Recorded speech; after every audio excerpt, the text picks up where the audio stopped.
कांग्रेस के दिग्गज नेता और 8 बार जीतकर विधानसभा पहुंचे पूर्व मंत्री कौल सिंह ठाकुर ने एएनबी न्यूज से खास बातचीत की। इस दौरान जहां चुनावी समीकरण पर बात करते हुए उन्होंने कहा कि मैं ज्योतिषी तो नहीं, लेकिन हिमाचल की जनता के नब्ज बखूबी पहचानता हूं। यहां की जनता इस बार प्रचंड बहुमत से कांग्रेस की सरकार बना रही है। उन्होंने दावा किया कि कांग्रेस लगभग 50 सीटें जीत रही है। आगे किन मुद्दों पर उन्होंने चर्चा की, सुनाते हैं आपको। की 14वीं विधानसभा के लिए 12 नवंबर को मतदान संपन्न हो चुका है। राजनीतिज्ञ इस दौरान काफी व्यस्त रहे, काफी अस्त व्यस्त भी कह सकते हैं, काफी इनकी जिंदगी रही। देर रात तक प्रचार चला। अब थोड़ा सा रिलैक्स्ड है, लेकिन दुखी जरूर इनकी बढ़ी हुई होगी, क्योंकि 8 दिसंबर को मतगणना होनी है और ये मतगणना तय करेगी कि यहाँ पे सरकार किसकी बनने जा रही है। फिलहाल हमारे साथ बात करने के लिए मौजूद है कांग्रेस के दिग्गज नेता कौल सिंह ठाकुर। कौल सिंह ठाकुर मंडी से आते हैं और इनके जो दिग्गज नेता है ये, और ये जो अगर कांग्रेस जीतती है तो कहीं ना कहीं मुख्यमंत्री की रेस में सबसे आगे इनका नाम है। कौल सिंह जी, सबसे पहले आपका बहुत बहुत स्वागत। बहुत धन्यवाद आपका। सबसे पहले सर हम ये जानना चाहेंगे, कैसे रहे व्यस्तता भरे दिन, कैसे आप स्टार प्रचारक है, आपको बहुत सारा जिम्मेदारियां कांग्रेस की तरफ से दी गई थी, कितना हेक्टिक रहा शेड्यूल?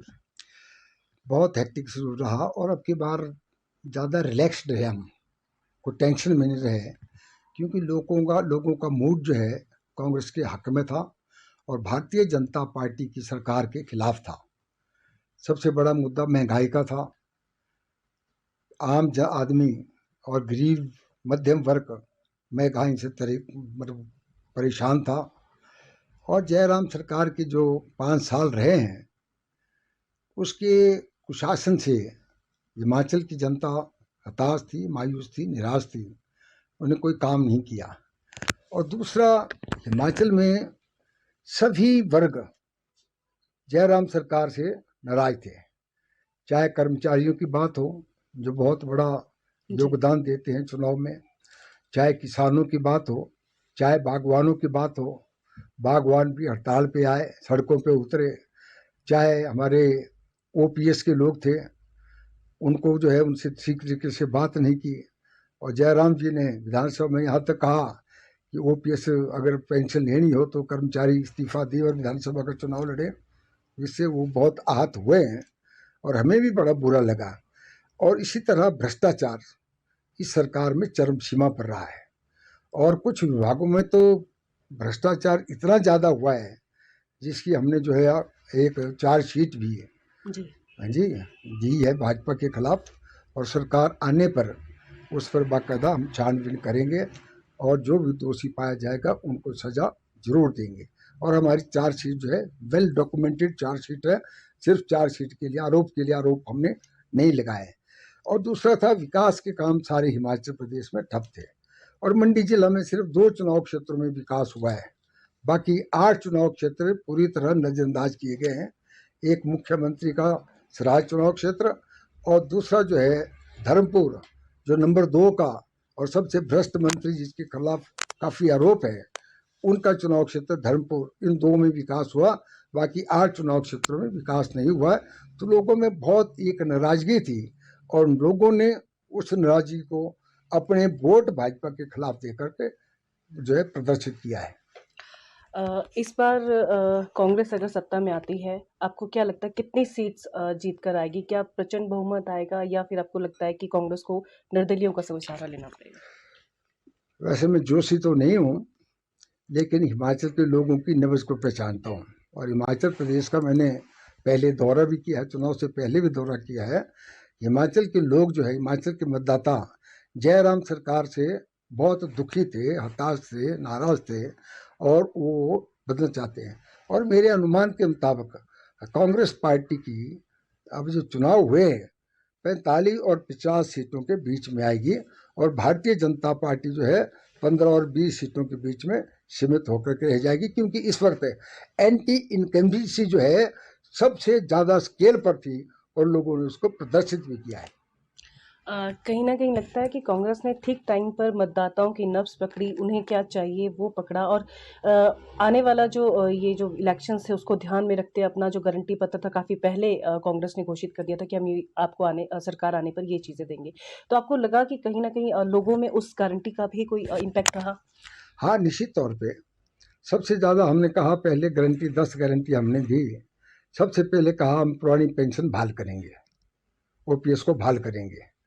और दूसरा था कि हम हिमाचल प्रदेश की महिलाओं को जो सरकारी नौकरी में नहीं है, 18 साल से 60 साल की महिलाओं को 1500 रुपये हर महीने जो है उनको एक भत्ता देंगे।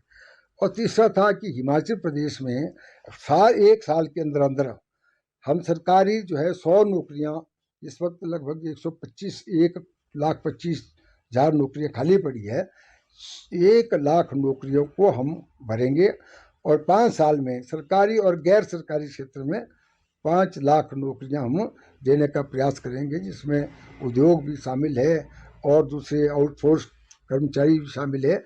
और इसी तरीके से हमने एक स्टार्टअप फंड 680 करोड़ का रखा है, हर कंस्टिट्यूंसी में 10 करोड़ देंगे। जो नौजवान अपना व्यापार करना चाहता है, दुकान खोलना चाहता है, छोटा उद्योग लगाना चाहता है, कोई टैक्सी लेना चाहता है, ट्रैवलर लेना चाहता है, 5 साल तक उनको बिना ब्याज के ऋण दिया जाएगा, उनसे कोई ब्याज नहीं लिया जाएगा। और इस तरह से हमने स्वास्थ्य सेवाओं को सुदृढ़ करने के लिए भी जो एम्बुलेंस सेवाएं शुरू करने का किया है। इसी तरह हमने जो है बाकी लोगों को भी देने के लिए 10 लीटर दूध लेने का भी हमने बाजार से ज़्यादा रेट पे फैसला किया है। तो इसका जो हमने गारंटी लोगों को दी है, इसका काफ़ी असर लोगों में पड़ा है। और विशेष तौर पर गारंटी के साथ साथ भारतीय जनता पार्टी की सरकार से लोग घुटन महसूस कर रहे थे, उस घुटन से छुटकारा पाना चाहते थे, इसलिए लोगों ने एन ब्लॉक कांग्रेस पार्टी को वोट दिए हैं।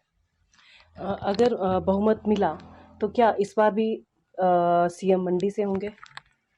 ऐसा है, कांग्रेस पार्टी लोकतंत्र में विश्वास करती है। भारतीय जनता पार्टी की तरह तानाशाह पार्टी हमारी नहीं है। अब जितने हमारे विधायक चुन करके आएंगे, 50 विधायक चुन करके आएंगे, हमारी कांग्रेस हाईकमान जो है ऑब्जर्वर भेजती है, विधायकों की राय लेती है। जिसके ज़्यादा विधायक होंगे, जिसके पक्ष में ज़्यादा विधायक होंगे, उनको फिर कांग्रेस हाईकमान को देते हैं और कांग्रेस हाईकमान कहती है हाँ, इनको चीफ मिनिस्टर बना दिया जाए। तो इस तरीके से लोकतांत्रिक प्रक्रिया में जो भी कांग्रेस हाईकमान का फैसला होगा, लोकतांत्रिक तरीके से उसको एक्सेप्ट करेंगे। भारतीय जनता पार्टी तानाशाही सरकार है। उत्तराखंड में देखा, जिसको मुख्यमंत्री धामी को किया, वो हार गया। 7-7 बार के चुने हुए एमएलए, उनको पूछा तक नहीं और सीधे कहा कि नहीं ही मुख्यमंत्री होगा। गुजरात में रूपानी जो है, उसके खिलाफ कोई डिसीजन नहीं थे। मोदी ने कहा इस्तीफा दो, सारा मंत्रिमंडल बाहर और नए लोग डाल दिए, एक भी प्रधानमंत्री लिया। कांग्रेस पार्टी लोकतंत्र में विश्वास करती है, लोकतंत्र तरीके से जो है हमारे नेता का चुनाव किया जाता है। ये रही राजनीति की बातें। अब थोड़ा सा हम पर्सनल बात आपसे करें कि चुनाव थे, काफ़ी व्यस्त आप रहे, देर रात तक मीटिंग्स करते रहते। घर का कैसा माहौल रहता है? घर का कितना सपोर्ट मिलता है? मंत्री रहे हैं और उसके बाद अभी स्टार प्रचारक आप रहे हैं, बहुत व्यस्तता भरा जीवन रहता है। क्या घर वाले कभी शिकायत करते हैं कि टाइम नहीं मिल पाता है? हाँ, घर वाले को क्या टाइम मिलने में, सवेरे 6 बजे तैयार होकर के जो है अपने गंतव्य तक चले जाता था। लोग इंतज़ार करते थे, लोगों के साथ ही फिर खाना खाना और लोगों में प्रचार करना। और जो उत्साह अब की बार लोगों में देखा, मैंने भी 9-10 चुनाव लड़े हैं, इतना अच्छा उत्साह आज तक मैंने कभी नहीं देखा। और लोगों में एक और भी था कि अब ठाकुर साहब 9वीं बार जाएंगे तो निश्चित तौर पे कुछ न कुछ बनेंगे। तो एक ऐसा उत्साह आज तक मैंने नहीं देखा और निश्चित तौर पे लोगों ने मुझे वोट डाले हैं, 9वीं बार विधायक बनने के लिए डाले। और घर वालों में कैसा माहौल है? घर का क्या माहौल है? घर वाले क्या कह रहे हैं? घर वाले भी कैसा था, मेरी घरवाली भी, मेरा बेटा भी, मेरी बहू भी, मेरा पोता भी, ये सारे जो है चुनाव में लगे हुए थे। बेटा तो दफ्तर देख रहा था, मटीरियल लोगों को भेज रहा था, और मेरा पोता जो डॉक्टर है वो भी वैसे यूथ में उसका काफ़ी पहचान है किया। और मेरी घरवाली जो है और मेरी बहू बेटी जो है वो गांव-गांव में जाकर महिलाओं के साथ प्रचार करती रही और उनको भी काफ़ी रिस्पॉन्स लोगों का मिला है। तो अभी हम बात कर रहे थे कांग्रेस के दिग्गज नेता कौल सिंह ठाकुर से।